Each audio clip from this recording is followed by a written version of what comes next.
Star Wars, le réveil de la force, battait record aux États-Unis et dans le reste du monde. Et ce, notamment au niveau des produits dérivés qui pourraient générer jusqu'à 2 millions de dollars de recettes pendant les fêtes. C'est l'heure de s'amuser pour les fans de Star Wars. Adam Wilson fait tirer son BB-8, un petit robot créé par Sphero, une société américaine qu'il a cofondée. Le BB-8 est contrôlé par téléphone, via une application dont les mises à jour permettent d'améliorer le comportement du robot. C'est ainsi que vous pensez que seront les choses à l'avenir. Je ne veux pas que mes choix restent simplement en l'état. Ils s'amélioreront constamment, il y a une raison d'y revenir. Cette philosophie imprègne la franchise Star Wars, dont le BB-8 fait presque partie. Quand le responsable de Walt Disney est pour la première fois entré en contact avec Sphero au sujet du réveil de la Force, son nouveau film, il était tout ce qu'il y a de plus sérieux.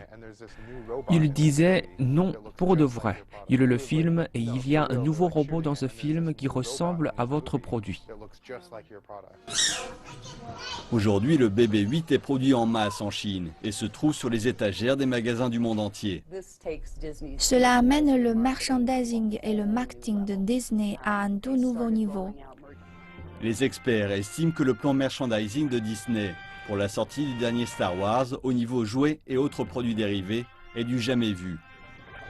Voilà, bienvenue dans ma grotte de Star Wars.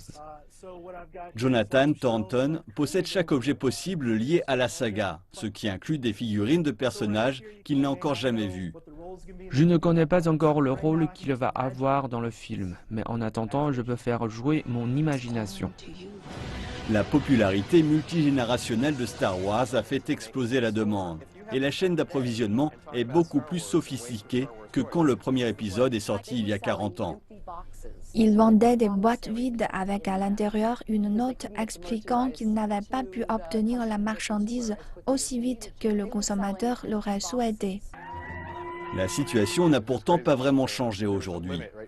C'est fou de voir les fans qui enfoncent les portes. Il y a une limite, 2 par personne. Il y a des gens qui en prennent 2 tout de suite et se dirigent directement vers la caisse. Les jouets Star Wars pourraient générer jusqu'à 2 milliards de dollars de recettes pendant les fêtes. C'est une bonne nouvelle pour des sociétés telles que Sphero. Cela va au-delà de ce que nous avions imaginé.